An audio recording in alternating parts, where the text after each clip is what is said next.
독일 의사의 건강 플러스 시작합니다. 많은 분들이 뇌경색이나 뇌출혈의 신호라고 하면 얼굴이 한쪽으로 내려앉는다든지 말이 어눌해진다든지 이런 증상만 떠올리시죠. 물론 그것도 중요한 신호입니다. 그런데 사실은요, 그보다 더 빨리, 더 먼저 나타나는 변화가 있습니다.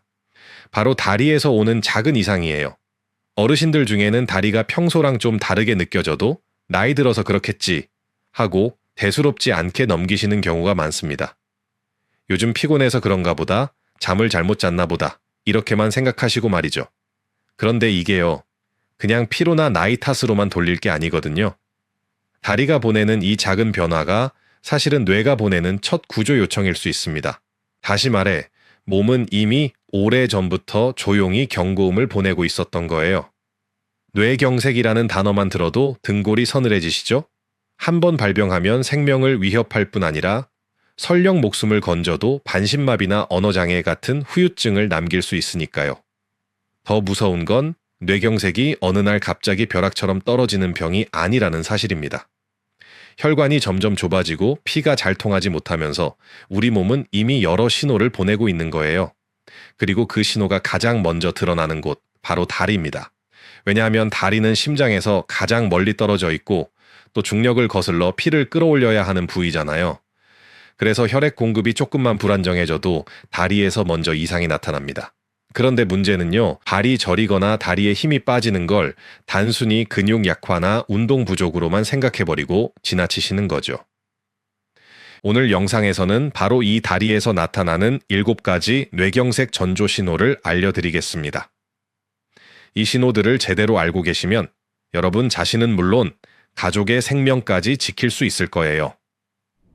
안녕하세요. 저는 독일에서 내과 전문의로 근무했고 지금은 하이델베르크 대학에서 학생들을 가르치고 있는 김성일입니다. 독일에서는 프리드리히 켈러라고도 불리죠.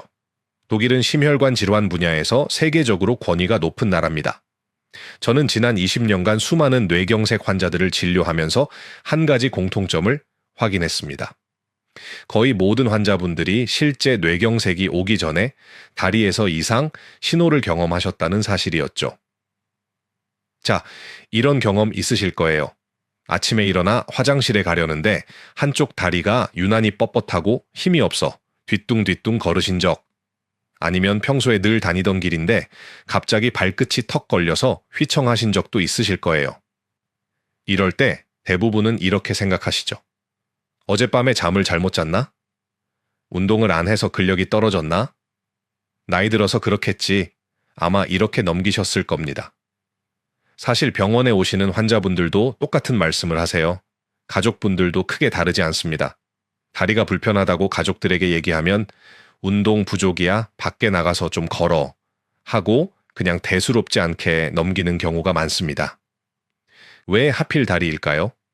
다리는 단순히 심장에서 멀리 떨어져 있다는 이유만이 아닙니다. 의학적으로도 뇌혈류 이상이 가장 먼저 드러나는 부위로 잘 알려져 있습니다. 하지 동맥은 길이가 길고 말초까지 산소와 영양을 공급해야 하죠. 그래서 혈액 흐름이 조금만 줄어도 곧바로 힘이 빠지거나 감각이 둔해지는 겁니다. 실제로 독일과 네덜란드에서 수천 명을 대상으로 한 연구에서도 환자들의 절반 이상이 뇌경색이 오기 전에 다리에서 먼저 이상을 느꼈다고 보고했습니다. 그러니까 다리가 보내는 신호는 결코 가볍게 볼 게 아니었던 거죠. 특히 일과성 허혈 발작, 우리가 흔히 TIA라고 부르는 경우에는 그 신호가 더 뚜렷합니다. 발병 며칠 전, 심지어 몇 시간 전부터도 다리가 미리 위험 신호를 깜빡였던 거죠. 다시 말해, 몸은 마지막으로 기회를 주고 있었던 겁니다. 그러다 어느 날 갑자기 쓰러져 응급실로 실려오시고 그제서야 아, 그때가 신호였구나 하고 후회하는 경우가 많습니다. 조기에 대응했다면 충분히 회복할 수 있었는데 그 골든타임을 놓쳐서 평생 후유증을 안고 살아가야 하는 거죠. 이제 조금 감이 오시나요? 다리가 보내는 작은 신호를 무심히 넘기는 게 얼마나 위험한 일인지요. 자, 그럼 도대체 왜 다리에서 뇌경색 신호가 나타나는 걸까요? 이걸 이해하려면 먼저 우리 몸의 혈액 순환을 떠올려 보셔야 합니다. 여러분, 오래된 고층 아파트라고 생각을 해보죠. 수압이 약할 때 어디부터 물이 안 나오나요? 꼭대기층부터죠. 우리 몸도 똑같습니다. 혈액 공급이 약해지면 심장에서 가장 멀리 떨어진 다리부터 문제가 생기기 시작합니다. 특히 뇌혈관이 막히면서 전체 순환이 나빠지면 다리 근육까지 산소와 영양이 제대로 전달되지 않으니 힘이 빠지고 감각도 둔해지는 거예요. 더 중요한 건 뇌의 구조입니다. 우리 뇌는 좌우가 교차해서 몸을 조정합니다. 그래서 한쪽 뇌혈관이 막히기 시작하면 반대편 다리에 먼저 신호가 나타나는 거예요. 이유는 간단합니다. 왼쪽 뇌는 오른쪽 팔과 다리를, 오른쪽 뇌는 왼쪽 팔과 다리를 조절합니다. 뇌에서 내려가는 신경이 중간에서 교차하기 때문에 왼쪽 뇌에 문제가 생기면 오른쪽 다리에, 오른쪽 뇌에 문제가 생기면 왼쪽 다리에 이상이 생기는 겁니다. 게다가 다리는 걷기, 균형 잡기, 체중 지탱하기 같은 복잡한 일을 동시에 하고 있기 때문에 뇌의 작은 이상도 금방 티가 나죠. 쉽게 말씀드리면요, 뇌에 문제가 생겼을 때 얼굴보다 다리에서 먼저 반응이 나타나는 경우가 많은 건 뇌가 교차 신호 체계를 가지고 있기 때문입니다. 그래서 다리는 뇌 건강의 조기 경보 역할을 한다고 보시면 됩니다. 여기서 제가 독일에서 실제로 진료했던 독일인 두 분의 이야기를 들려드리겠습니다. 한 분은 다리에서 온 신호를 제때 알아채고 건강을 되찾으신 분이고, 또 한 분은 안타깝게도 그 신호를 무시하다가 평생 불편을 안고 살아가셔야 했던 분이었습니다. 먼저 독일에서 진료했던 68세 남성 하인리히 슈미트라는 분이었습니다. 이분은 3주 전부터 오른쪽 다리에 힘이 자꾸 빠진다고 느끼셨습니다. 그런데 본인 스스로는 나이 들어서 그렇겠지 하고 대수롭지 않게 넘기셨죠. 어느 날 따님이 아버지와 함께 마트에 장을 보러 갔다가 이상함을 눈치챘습니다. 평소에는 잘 걸으시던 분이 계산대 앞에서 갑자기 다리에 힘이 빠져 주저앉을 뻔한 거예요. 그 모습을 본 따님이 이건 그냥 나이 탓이 아니다 싶어 바로 병원으로 모시고 오셨습니다. 검사 결과 왼쪽 뇌혈관이 70%가량 막혀 있었어요. 만약 발견이 늦었다면 몇 주 안에 큰 뇌경색으로 이어졌을 가능성이 매우 높았습니다. 하지만 다행히도 조기에 치료를 시작해 약물과 생활 습관을 교정하면서 무사히 회복하실 수 있었습니다. 이와 반대로 72세 여성 환자분의 경우는 너무 늦게 발견된 안타까운 사례였습니다. 그분의 이름은 게르트루트 베커라는 분이었는데 일주일 전부터 왼쪽 다리가 저리고 힘이 빠지는 증상을 반복적으로 호소하셨습니다. 하지만 가족들은 그저 나이가 들어서 생긴 자연스러운 현상쯤으로 생각했습니다. 운동이 부족해서 그렇다고 여겨 조금 더 걸으라고 권하기만 했고, 정작 다리의 불편함을 심각하게 받아들이지는 않았습니다. 그러던 어느 날 아침, 부엌에서 아침 식사를 준비하시다가 갑자기 쓰러지셨습니다. 가족들이 놀라 급히 응급실로 모시고 왔을 때는 이미 오른쪽 뇌에 큰 경색이 진행된 상태였습니다. 결국 왼쪽 반신마비가 남아 평생 휠체어에 의존하며 살아가셔야 했습니다. 조금만 더 일찍 신호를 알아채고 병원에 오셨다면 결과는 달라졌을 텐데 너무 안타까운 경우였죠. 이런 이야기가 단순히 몇몇 사례일까요? 다시 말해, 다리가 보내는 신호는 결코 우연이 아니라는 겁니다. 그리고 여기서 가장 무서운 사실은 뇌가 버틸 수 있는 시간이 생각보다 터무니없이 짧다는 거예요. 뇌경색의 골든타임은 고작 4시간 남짓. 이 시간을 놓치면 수억 개의 뇌세포가 회복 불가능한 손상을 입게 됩니다. 더 무서운 건 우리가 흔히 일과성 허혈 발작기라고 부르는 증상입니다. 이름이 생소하시죠? 쉽게 말하면 뇌혈관이 잠깐 막혔다가 다시 뚫리면서 나타나는 일시적인 뇌경색 신호입니다. 그래서 몇 분 동안 다리에 힘이 빠졌다가 혹은 감각이 둔해졌다가 다시 정상으로 돌아오는 거예요. 문제는 여기서 많은 분들이 안심을 해버린다는 겁니다. 해당 증상은 뇌경색 신호 7가지에서 자세하게 알려드리겠습니다. 제가 드리고 싶은 말씀은 다리에 이상이 나타났다가 금방 회복됐더라도 절대 괜찮아졌다 하고 넘어가면 안 된다는 겁니다. 오히려 이때가 가장 서둘러 병원에 가야 할 순간이라는 걸 꼭 기억하셔야 합니다. 이제부터는 다리에서 나타나는 뇌경색 신호 7가지를 하나씩 공개하겠습니다. 이건 단순한 증상이 아니라 살아있는 경고등이라고 생각하셔야 합니다. 혹시라도 이 중 한 가지만이라도 경험하셨다면 절대 그냥 넘기지 마셔야 합니다. 첫 번째 신호는 한쪽 다리에 갑작스러운 힘 빠짐입니다. 계단을 오르다 갑자기 한쪽 다리에 힘이 풀려 주저앉을 뻔한 경험, 혹은 의자에서 일어날 때 유독 한쪽 다리에만 힘이 안 들어가는 경험 혹시 있으셨나요? 많은 분들이 이런 순간을 단순히 피곤하거나 운동 부족 탓으로 돌리지만 사실은 그렇지 않습니다. 운동 부족으로 다리가 약해지면 보통 양쪽이 함께 힘이 빠지고 걸으면 걸을수록 점점 지쳐가는 양상으로 나타납니다. 반면 뇌혈관에 문제가 있으면 특징적으로 한쪽 다리만, 그것도 갑자기 뚝 힘이 빠지는 형태로 나타납니다. 쉬어도 금방 회복되지 않거나 같은 쪽에서 반복된다면 단순한 근육 약화가 아니라는 뜻이죠. 뇌에서 내려오는 운동 신호와 올라오는 감각 신호가 어긋날 때 흔히 나오는 전형적인 호소예요. 걷다가 발이 엉뚱한 방향으로 가는 느낌, 장바구니를 들다가 갑자기 다리에 힘이 풀리는 경험 등으로 나타나기도 합니다. 실제로 이런 증상을 호소한 환자분들을 검사해보면 상당수에서 뇌혈관의 협착이나 미세한 뇌경색이 발견됩니다. 즉, 단순한 노화 현상으로만 치부하기에는 분명히 의학적 의미가 있는 신호라는 겁니다. 두 번째 신호는 다리의 저림과 감각 이상입니다. 발바닥이 무뎌져 뜨겁고 차가운 것을 잘 구별하지 못하거나 촉감이 둔해지는 경우가 있습니다. 많은 분들이 이렇게 표현하세요. 맨발인데 양말을 신은 것 같다. 발바닥에 솜을 깔고 걷는 느낌이다. 여기서 중요한 건 이런 저림이 단순히 말초신경 문제와는 다르다는 점입니다. 허리 디스크나 신경이 눌려서 생기는 저림은 보통 발끝에서 시작해 발목 종아리 쪽으로 양말 신은 범위처럼 서서히 퍼져 올라가는 양상으로 나타납니다. 또 허리를 숙이거나 오래 앉아 있을 때 심해졌다가 자세를 바꾸면 다시 가라앉는 경우도 많죠. 그런데 뇌혈관 문제로 오는 저림은 양상이 전혀 다릅니다. 특징적으로 한쪽 다리에만, 그것도 갑작스럽게 나타나고 자세와 상관없이 반복되는 경우가 많습니다.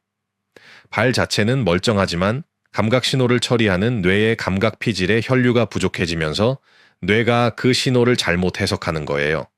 그래서 뜨거운 물에 발을 담갔는데도 덜 뜨겁게 느껴지거나 울퉁불퉁한 바닥인데도 평평한 것처럼 느껴지기도 합니다.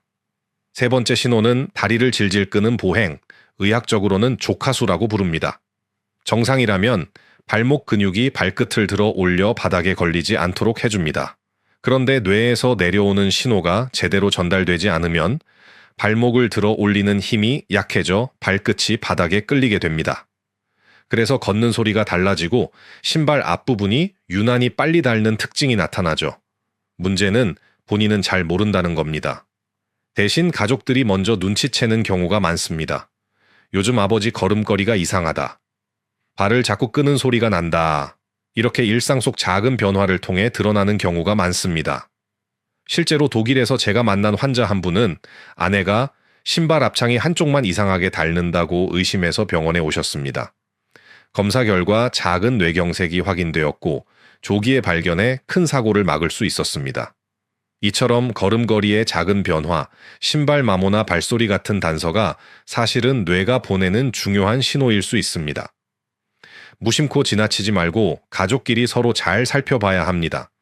네 번째 신호는 자꾸 걸려 넘어지는 증상입니다. 평소에 잘 다니던 길인데 요즘 따라 문턱이나 계단에 발이 걸리는 경우가 있으신가요? 이건 단순히 문턱을 못 봐서 그런 게 아니라 뇌혈관 손상으로 고유 감각이 떨어진 신호일 수 있습니다. 고유 감각은 말이 조금 어려운데 쉽게 말하면 내 발이 지금 어디에 있고 어떤 자세로 서 있는지를 뇌가 스스로 아는 능력입니다. 우리가 길을 걸을 때 발을 일일이 내려다보지 않아도 걸을 수 있잖아요. 계단을 오를 때도 눈으로 발끝을 확인하지 않고 자연스럽게 발을 올려놓을 수 있는 건 고유 감각 신호가 뇌에서 다리까지 잘 전달되기 때문입니다. 그런데 이 기능이 떨어지면 뇌가 발의 위치를 제대로 인식하지 못해 작은 문턱에도 걸려 넘어지고 계단 높이를 잘못 짚어 휘청거리게 되는 거죠. 문제는 이런 낙상이 단순히 넘어지는 걸로 끝나지 않는다는 거예요. 특히 70대 이상 어르신들의 경우 넘어짐은 곧 엉덩이 골절, 척추 골절, 그리고 장기간의 와병 생활로 이어지기 쉽습니다. 물론 누구나 가끔은 발이 걸릴 수 있습니다.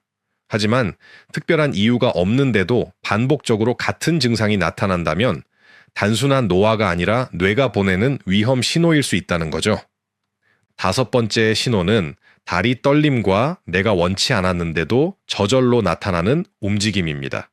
쉽게 말해 내가 가만히 있으려고 해도 다리가 자꾸 달달 떨리거나 스스로 제어하기 어려운 움직임이 반복되는 경우예요.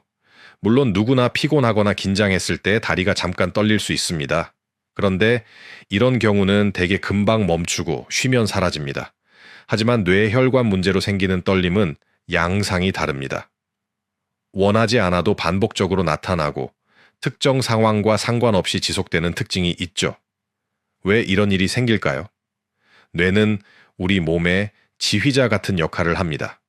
다리를 움직여라, 멈춰라, 힘을 줘라 하는 신호를 내려보내야 하는데 뇌혈관이 좁아지거나 막히면 이 신호가 불안정해집니다. 신호가 들쭉날쭉해지니 다리가 내가 원하지 않았는데도 떨리거나 움찔거리는 겁니다.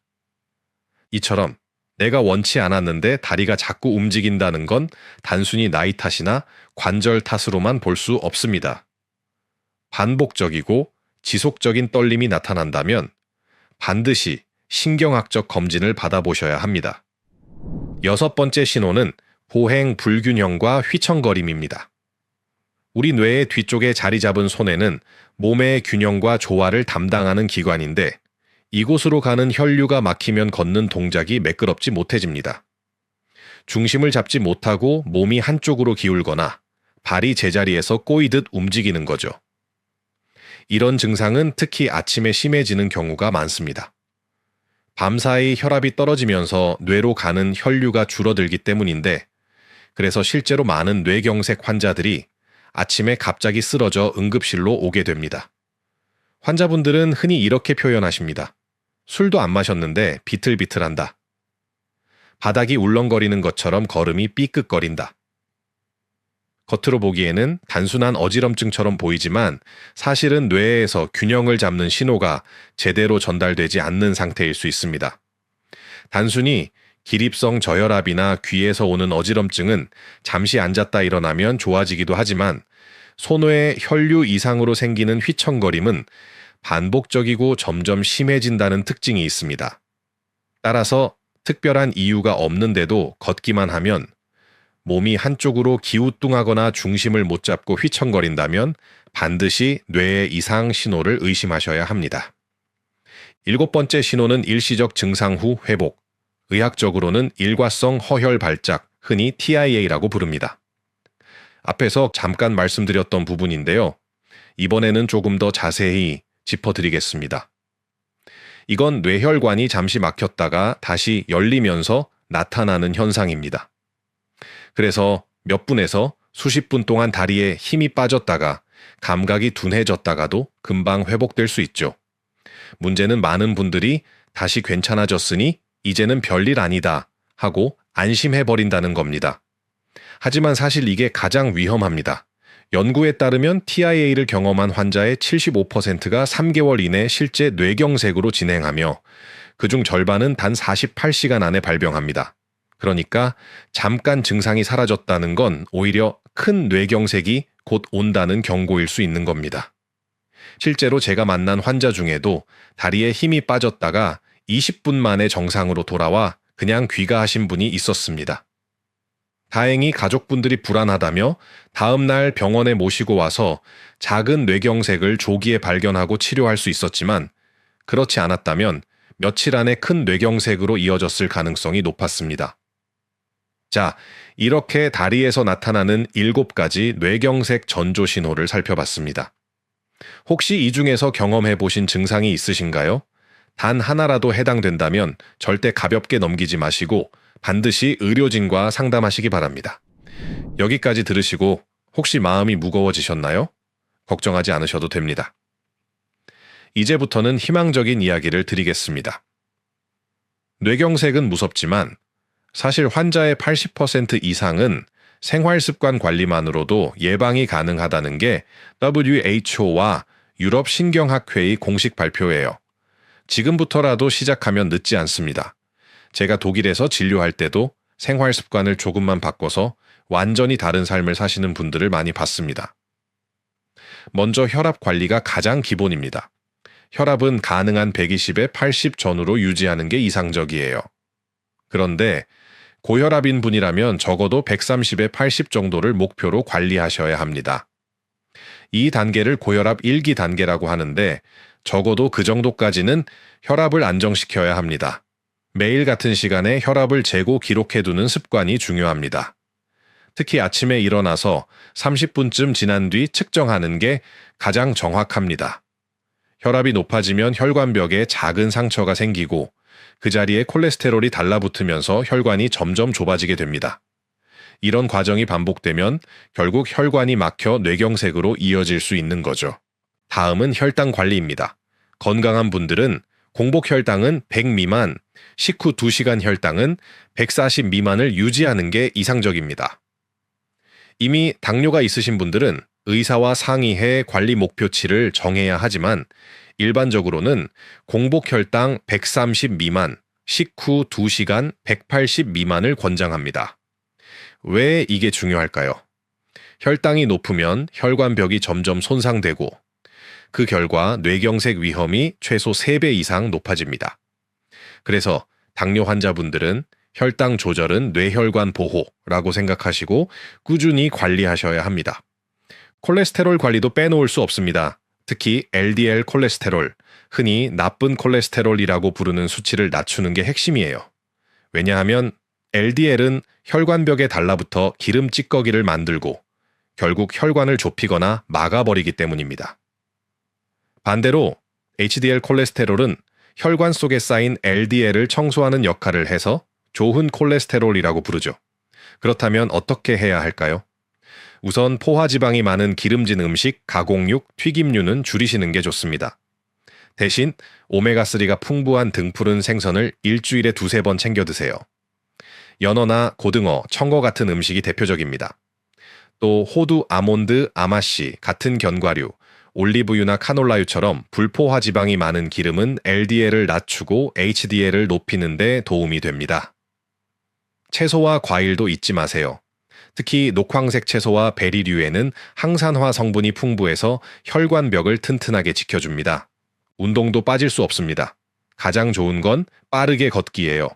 하루 30분, 주 5회 정도면 충분합니다. 옆 사람과 대화는 가능하지만 노래 부르기는 어려운 정도의 속도, 이게 적당한 빠른 걸음입니다. 이 정도만 꾸준히 해도 혈액순환이 확 좋아집니다. 생활습관 중에서는 금연이 가장 중요합니다. 담배는 혈관을 직접적으로 손상시키니까요. 술은 남성은 하루 2잔, 여성은 1잔 이하로만 드시는 게 안전합니다.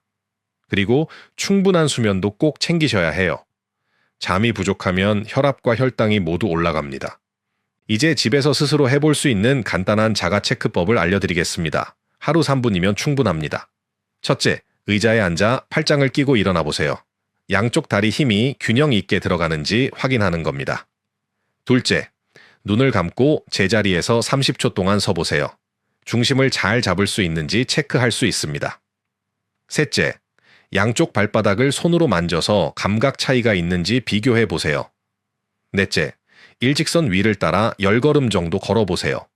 비틀거리거나 균형이 무너지지 않는지 확인하는 거죠. 만약 이 4가지 중에서라도 이상이 있다면 절대 쉬면 괜찮아지겠지 하고 넘기지 마시고 증상 시작 시간을 기록한 뒤 즉시 병원에 가셔야 합니다. 여러분, 내일 아침부터라도 이 체크법을 직접 해보시고 결과를 댓글로 나눠주시면 좋겠습니다. 가족과 함께 해보셔도 큰 도움이 될 거예요. 오늘 내용을 간단히 정리해 보겠습니다. 우리가 함께 살펴본 건 다리에서 나타나는 뇌경색의 7가지 전조 신호였죠. 이 신호들을 조기에 알아차리면 회복의 길이 열리지만 무심히 지나치면 평생의 후회로 남을 수 있습니다. 작은 신호, 마지막 경고, 평생의 후회. 이 세 단어가 무겁게 느껴지실 수도 있지만 이제 여러분은 이 모든 걸 막을 수 있는 지식을 손에 넣으셨습니다. 다리는 단순히 우리 몸을 지탱하는 기둥이 아니라 뇌가 보내는 경보 장치입니다. 경보음을 무시하면 화재를 피할 수 없듯 다리에서 오는 신호를 무시하면 뇌경색을 피하기 어렵습니다. 하지만 우리 몸은 거짓말을 하지 않습니다. 다리는 뇌의 언어라는 걸 꼭 기억해 주세요. 오늘 영상이 도움이 되셨다면 구독과 좋아요 잊지 말아 주세요. 그리고 주변 분들에게도 공유해 주시면 좋겠습니다. 여러분의 작은 나눔이 누군가의 생명을 지킬 수 있으니까요. 앞으로도 건강한 삶을 지키는데 꼭 필요한 이야기들을 계속 전해드리겠습니다. 지금까지 독일에서 독일의사 김성일이었습니다. 감사합니다.